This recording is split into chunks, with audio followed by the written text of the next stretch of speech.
Here we are for another round of the 70s versus the 90s, and it's a showdown between two Hitchcockian thrillers when I put Guerdon Trueblood's The Candy Snatchers against Michael Haneke's Funny Games. And whew, was this a hard one to get through too, man. This one is very intense. You know, if you ever wanted to know the extent of the shittiness in human beings, this is a good place to start. So first off, we have Guerdon Trueblood's The Candy Snatchers, and I'm probably not pronouncing that name right, but you know, I don't like this stuff to be good. But anyways, that film is the only film that this man directed. And, you know, of course, he's more famous for writing stuff. You know, he's one of the writers on Jaws 3. And, you know, this is one insane movie. Like, clearly the guy that wrote it is also the one that produced it as well. And, you know, it's a cinematography is excellent. But those are just like, you know, technical points that one can point out before diving right into just the batshit insanity that is The Candy Snatchers. You know, the film centers around these three people that kidnap this young girl named Candy because they think that her father is rich. But little did they know. I mean, honestly, they're kind of dumb, you know. But for as intricately as it's planned out, you know, one of the lines in the movie, the fat one, Eddie was like, you know, telling the chick, you know, oh, you're really smart. I could have never thought that up. She's like, I'm not either. I saw it on TV. And that right there is kind of the whole thing. Is like, you know, all these fucking police procedurals and stuff, you know, almost a manual for psychopaths and stuff when you really think about it.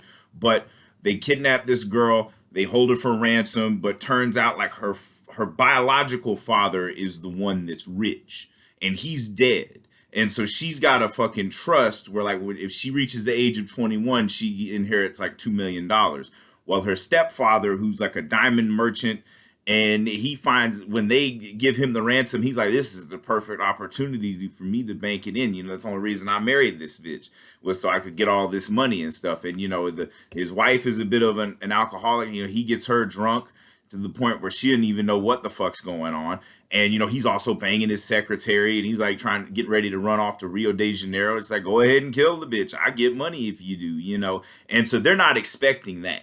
So then they try to strong arm him further by like, you know, trying to, you know, go to his wife's house, and they end up killing her. Like the suave one that's like the real killer, he's like talking about his sister asks him, like, well, how many people have you killed? So I've killed 12. You know, the world record's 297. It's like, I'd be happy just to break 100. And, you know, that right there is one chilling fucking line, just especially the way he delivers it so nonchalant. You know, it's like you can clearly see that this is a passion for him. He likes killing, you know, and like the fat one doesn't really want to kill her, you know, but the other two's like, you know, you should have known, you know.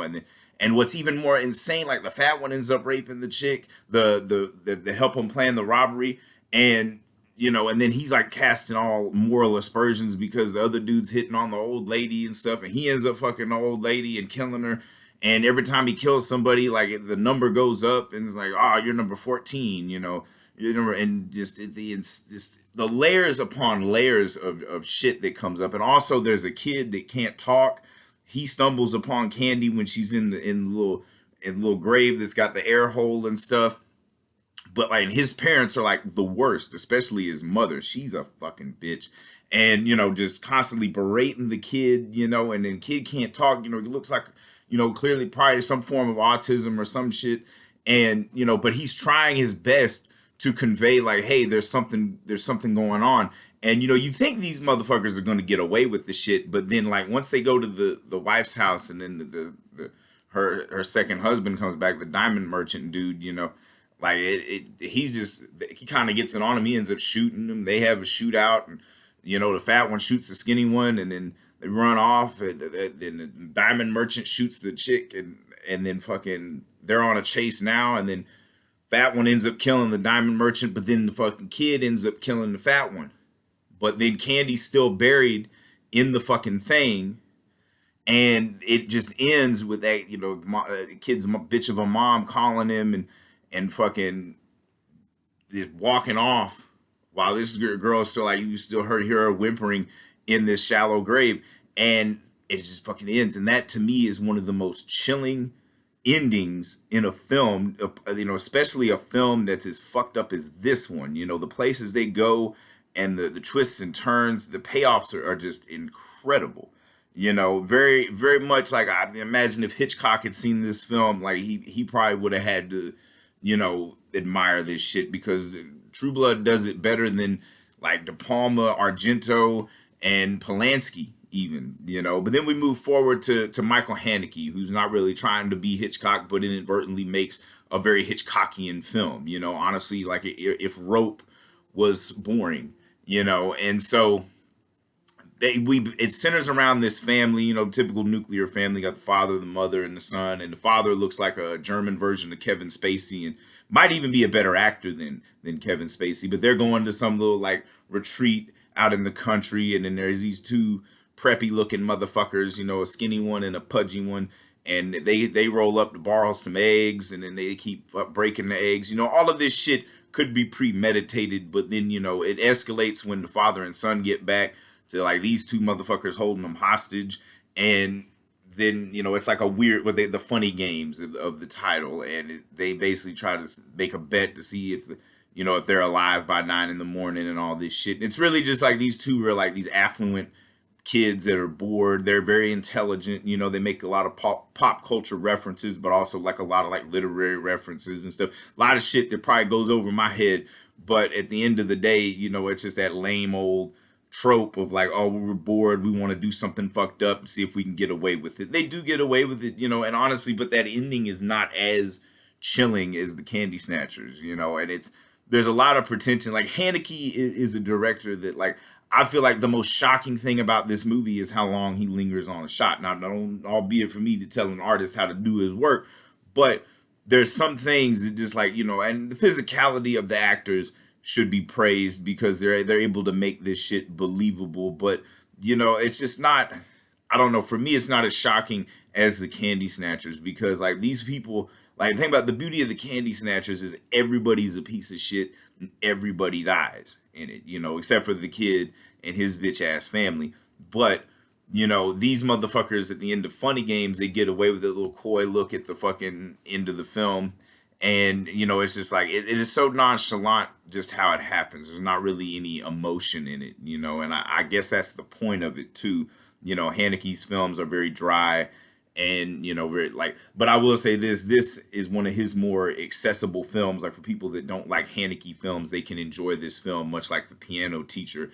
You know, they just want to see some good old fucked up cinema. And you know, the film is like very intense. It's very well done. It's not a shitty movie. It's just if we're going on a watchability scale, for as fucked up as the Candy Snatchers is, this is a film that you know you want to watch over and over again. Not, I mean, not too many fucking times, I guess, but to see it again and like you know, kind of dissect the layers of it. There's not many layers in Funny Games. There's two kids that are bored. They want to do something like a Leopold and Loeb type fucking thing, and like honestly, like you would expect, like you know, the family to fight back more than they do.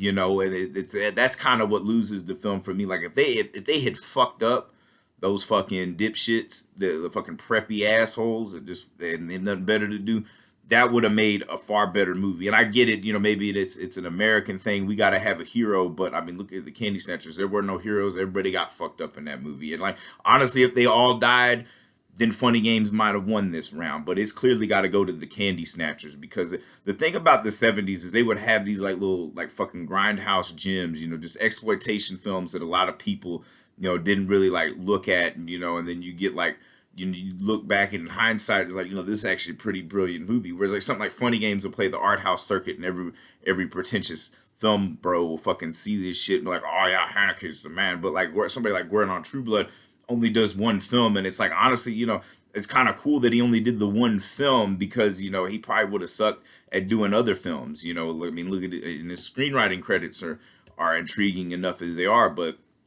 and the acting in it, you know, I will say that the acting in Funny Games is good, but like, you know, I feel like that True Blood conveyed how fucking shitty human beings are, and they can't just the fact that this dude's ready to let this girl die just to get that money, you know, that's fucking chilling. You know, that whole fucking thing, we just had nothing better to do. Yeah, that's shocking when it has like no, you know, there's no meaning to it, no rhyme or reason and shit. But you know, it's got to be done with a little more finesse and a little more catharsis too. Because like even like when they kill the family, it's not even that shocking. It's like, oh well, now they kill. We kind of figured they would, you know. So For anybody keeping score, that's 45 to 38. 70s are up by 7. You know, the 90s are coming back for a while, but the 70s have gems like the Candy Snatchers that you really just can't deny the brilliance of them and shit, you know. And I know all you pretentious film bros like to jerk off to like Haneke and Herzog, but you know, sometimes real cinema comes from the places that you don't expect it to.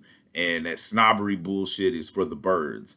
And like I said, if I said anything wrong, anything you disagree with, feel free to eviscerate me in the comments. It's, you know, it's all up for debate. This is what this forum's for. It's just a rough draft to a doctoral thesis that's turned into a scientific obsession. I gotta know, and you know, we're gonna find out.